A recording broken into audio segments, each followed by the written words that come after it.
Hello guys, welcome back to KMFuse of the Cup. We continue with our conversation on sexual harassment at the workplace. Still on set today, we have Resignation, who I'm sure is flowing with ideas. Welcome and enjoy the conversation. Okay, I see like this thing, Aki, it's easier said than done. Okay, for me, because most people, these things will happen to them, they'll not even say about it. Wengine pia wanaaibika. I know it's very difficult, especially if you have to tell, like, for example, I'm telling my CEO, please stop. Okay. Yeah, how do you tell your CEO, please? Or the people in Kericho telling that person, please don't. I know it's hard, especially with the situation, especially people who have low self-esteem or have confidence issues. It will be hard for them to call it out, but it is very important. As long as you feel that you're being sexually harassed, it's always important from the word go, tell that person, please stop. It saves a lot. Yeah, because there are those ones who will just stop, eh? Yeah. There are those ones who will be just trying you like, wacha nione. Let me see. Let me see how. Yeah. So in that case, someone will just stop. If they realize, yeah, this one Yes. is an unanswered, they'll stop. They'll stop. But kuna wale sasa. They keep on insisting. They keep on insisting until. So for the people that keep on insisting, it's also important to document. Wow. Document this. Like documenting in this case, you take a video or. Yeah, whichever you want. Or you write a memo. Or you have a witness that this person is sexually harassing me. Kuna inakaa ngumu hivyo. Okay. It's I think it's one thing that nobody would ever want to find themselves, going through, because you'll be at loss on how to react, especially if it's your superior doing. And then it is also perceived that it is embarrassing. It is actually, it is. And then, especially if you are the woman, you know what people will say after that. Wewe ndio ulijipeleka, wewe ndio, the women, the way women are always the victims. The one who decided to nini. Yeah, even to if it yes is the man who initiated, but the moment things boil up, the woman will always, society will always think it was the fault of the woman. That's why you hear a lot of people saying when a marriage fails, the burden will always be the woman, as if it is the woman who's supposed to make the marriage work. Very funny. So the burden is always on the woman. So ukifikiria now you have to go through this, you just decide to shut down. Or you just decide to leave, eh? Yeah. Like to leave silently. Like you don't want That's trouble. another form of... You don't want trouble. Yeah, so document. If you have a witness, the better. If it's in video form, the better. If there's a CCTV, the better. Show that actually there is a sexual harassment that has been going on. And then the other thing is you report the incidents to your supervisor or to the HR or to your reporting authority, or if there is a guiding and counseling, where you're supposed to report it, you report. And then I know that is also very difficult. It is. Especially if it's your superior giving you, ruffling your feathers all over the place. It would be so hard. Because the boss is always right. It's their word against They don't even have to say anything by they just so I know behave that in a way to suggest that you should know I'm the boss here. What are you even telling me? What are you even telling me? So, but it is also encouraged to report. Yeah. Whichever way. But now, I think that one is easier when there's a complaint procedure at the workplace. Like it is well stipulated. We'll get to that. This is how... I am jumping ahead of it. Yeah. Okay. But okay, to make sure I'm not jumping, Roslyn, are people aware? How aware are we? We'll get to Oh, that. we'll get to that as well. At what point? Twende tu pole pole tu. Mbona nakimbisha syllabus? I am humble. I am humble. So you report the matter to the reporting authority for action to be taken. Yeah. And then, now, before we get to the policy, if you think your matter is not being handled, you have reported and nothing is happening, you can go to the police. Police? Yes. Okay. Okay. And report sexual harassment. But it's important now to come to what you are asking. It's important to note that every workplace, even if it has 2 people, 3 people, 100 people, 10 people, whatever number of people are in the workplace, there should be a well-stipulated sexual harassment policy. Okay. That outlines all those things that you are now asking. What are the procedures of reporting? Everything should be explained in that sexual harassment policy. Everything should be explained there. And where is it domiciled now? HR? Wellness, where? Oh, I forgot also to mention that you can also seek guiding and counseling if you have been sexually harassed. Okay. You can also, after reporting, you can also seek the services of counseling. The counseling can help. So it is either administrative, human resource counseling, depending on the culture of the workplace. Okay, that's why, in as much as unasema I am going ahead, you see, we were talking about identifying, seeing it as it is, identifying this is sexual harassment, this is not, this is.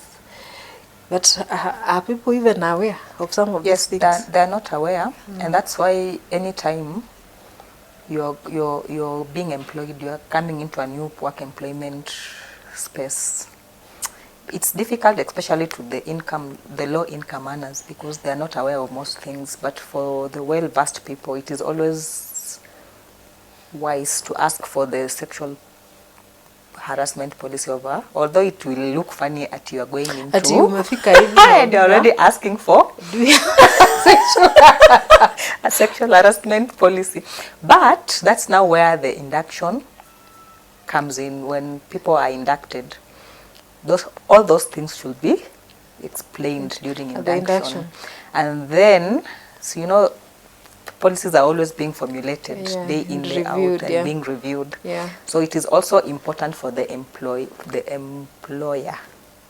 to train, to take the employees on training workshops on the same.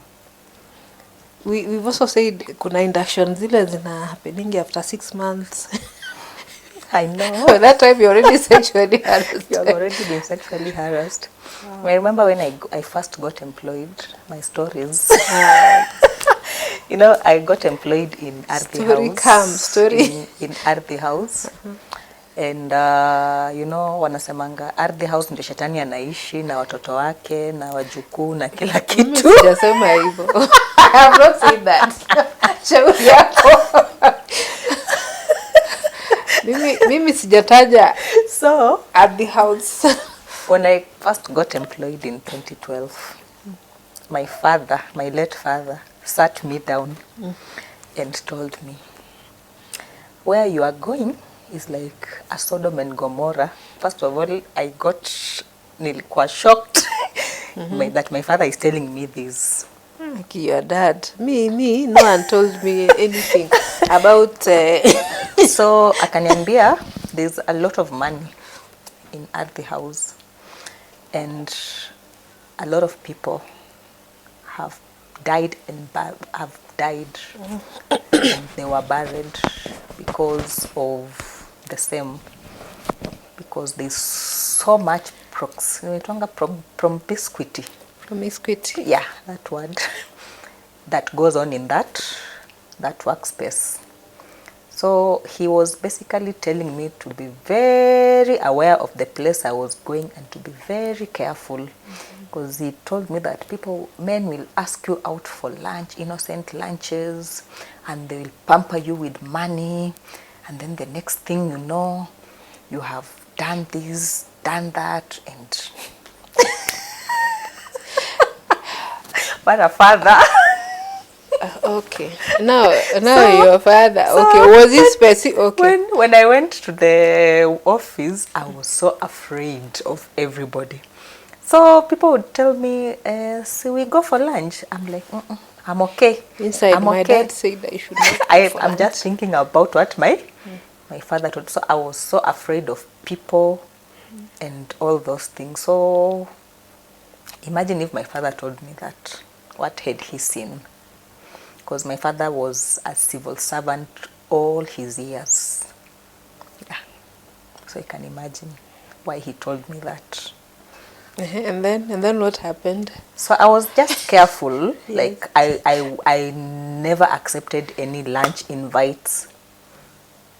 I could suffer with hunger. You remember recently I posted that we used just to do tea and bread. So I did my tea and bread.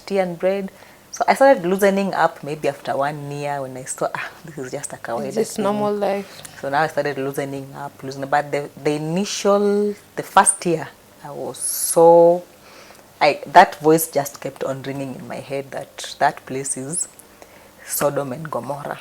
Just be very careful. Just be very careful. That is all that ever kept on ringing in my head. Really, my issue with this thing is, I think being aware is not just enough. Because we are, like, the way we are saying, we are all aware of the sexual harassment that happens at the workplace. I think there's more to just being aware. Is there another aspect of, I feel like I want to bring an aspect of employee motivation here. Employees are not motivated. Okay, bring it up. Yani, not just employee motivation, yani my head is just putting pieces together. Toxicity at the workplace, employee motivation, all these things could be contributing. Yes, I am aware this is sexual harassment, but for some reason I am just there, I'm just hanging on there. Nina survive too. Unfortunately for sexual harassment, because most of the people are aware it's sexual harassment, but because it is the most sexual harassment that we experience is benefit oriented. Oh, the benefit. So you will get the big fish are taking advantage of the small fish. And because the small fish are always vulnerable, they just give in. Na huku chini chini huku wengine wengine wasumbuani huku chini. Okay, kuna mostly eco, but the majority one is benefit oriented. Because I remember even in campus, we used to hear that there are people who had marks because of even these sexual issues. So it's just something that is only that it's not very vocalized because people think it's embarrassing. People think, how will community perceive me if I come out and say that I was sexually harassed? Because of marks. But okay, there's a lot of debate on that. By the way. Yeah, there's a lot of debate on the same. And also, okay, there's also that other one of gender. I think it's gender related, because you'll find a lady boss being harassed by the juniors who are men. I don't know whether you've come across that, or you've heard about that. Yes. So I think there's also an aspect of gender inequality or something. You'll find a lady boss there. Actually, I know one who quit. She can't even say anything because the men will gang up against her. Don't even go far. Remember the Meru governor? No. It was. Yeah, but they were okay. It was So nasty there were men things. that were ganging up against And her. they were saying And nasty there's nasty things things anyway. because of the same. But I'm saying in a situation whereby the lady is the boss. The men here, they're supposed to take instructions from her. But they are doing it, but again, they're all over her telling her stuff, you know. Someone can just even go to the office and say this and this and go. But they're also doing their job. They're doing their job very, in fact, maybe the department is thriving. So at that point, that's why it becomes now amounting. Yeah. So you're supposed, as long as you are in that office, I always believe that the people that kept you there, the board or the what, so that you are fit to be in that office. I think once you are in those leadership positions, you are taken for training of how to even handle yourself in that office. You are taken to the most common school is Kenya School of Government. So you'll be taken there for a month or for 2 weeks to be told how to handle yourself in that office. So as long as you are the boss and you're in that office, you should carry yourself with authority. Don't let these people sit on you. Yeah, that's Rosaline. Rosaline is able to do that very well. But remember, carry yourself with authority. Remember the others who are not able to do that. Then it means that you don't qualify to be in that office. Okay, me hata hiyo star comment. You not comment on that. But if the worst goes to the worst, so we've said call it out, document, report, seek guiding and counseling. But now if the worst goes to the worst, resign, look for another job or request to be taken to another department if your work has different departments. But you can resign. So now, Rosalie, tumekuwa, we've been here, tumetembea hizo streets, the workplace, but you find that there are policies in place. People know what they are doing. Like now, if I am passing like this and you decide just to touch me or whatever you do, Spank. Okay, you very well know that this is not proper, this is not wrong, at least this is wrong, not in this setting. You're not supposed to be doing. That is one aspect. There is a policy in place. It has been communicated. We've even gone for induction. We've been told. But you find that we are still the people tolerating this, while others are the perpetrators. So what could be the underlying issues, basically? Because we also know that there's also a set procedure on how to report whatever you're going through. But again, tuko hapa, we are tolerating the sexual harassment, we are perpetrating the same. What could be the reason? What could be the underlying issue that we are not seeing? That, there you hear there is more than meets the eye. What could be the main issue? Okay, I'd said earlier under section 6 of the Employment Act, it clearly stipulates that every employer should have a sexual harassment policy in place. But as much as these sexual harassment policies are in place, they are never implemented because of such reasons as these things are never taken serious. Zinaishanga tu hapa chini ya maji. And then we have been having this discussion where you are saying, even if I went to report, maybe my boss is the perpetrator. Where did you go to school?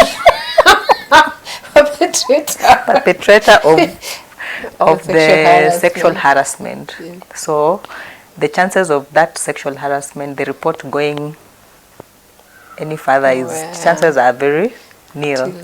To not see the light of day. Yeah, and then you also told me that bosses zuko juu, they cover for one another. The moment Pauline will come to Rosaline's office to report let's call that person X, and X is also a boss. Roslyn will just call X. She was here, anasema tulimfanya hivi na hivi, then they laugh it off. Sio story imeisha. And then they listen to you very, and then they just trying listen to to you. to show empathy. Yeah.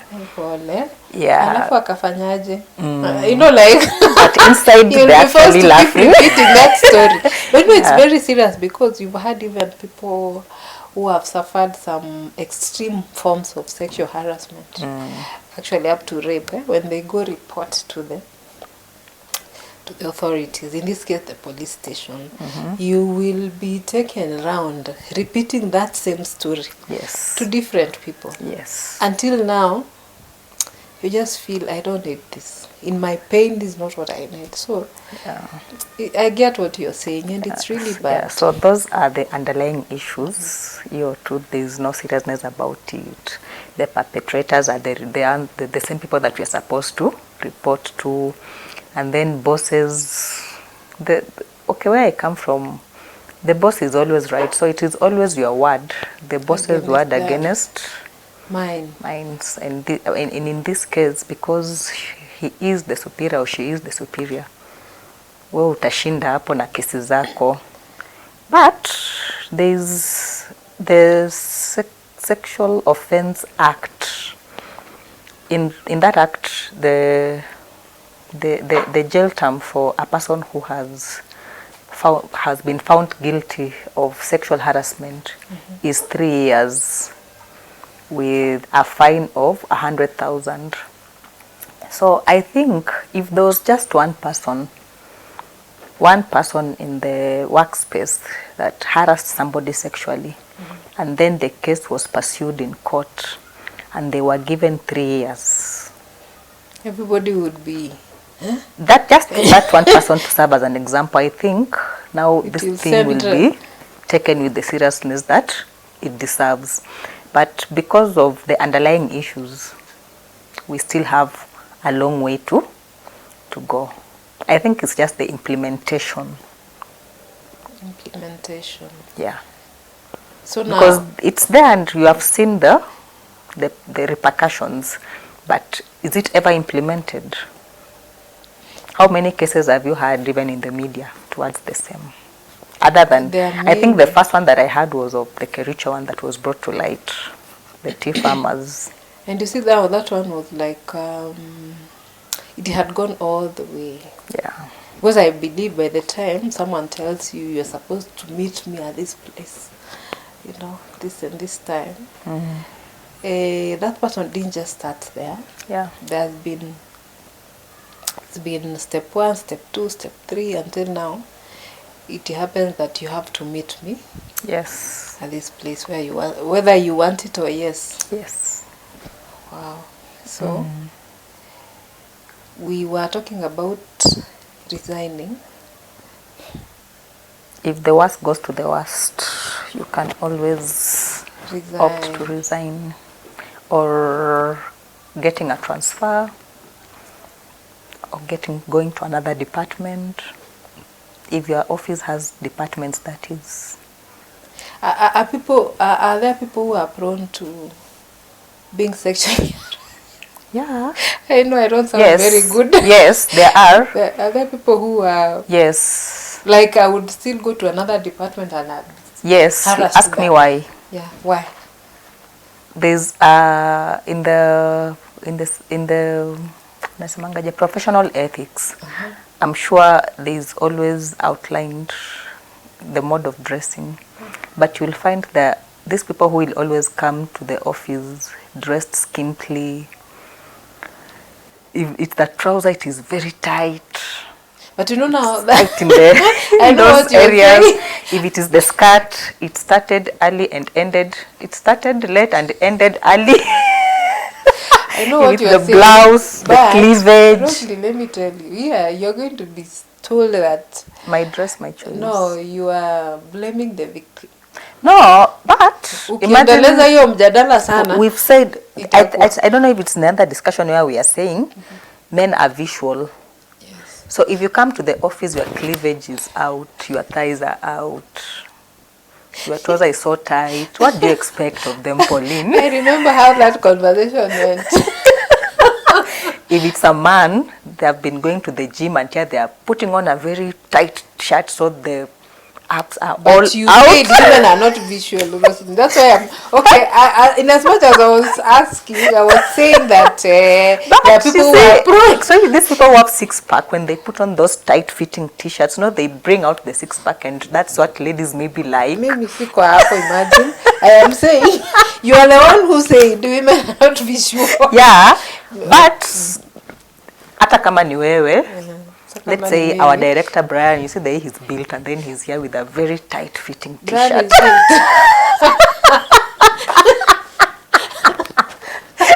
Unaleta Brian, here you go.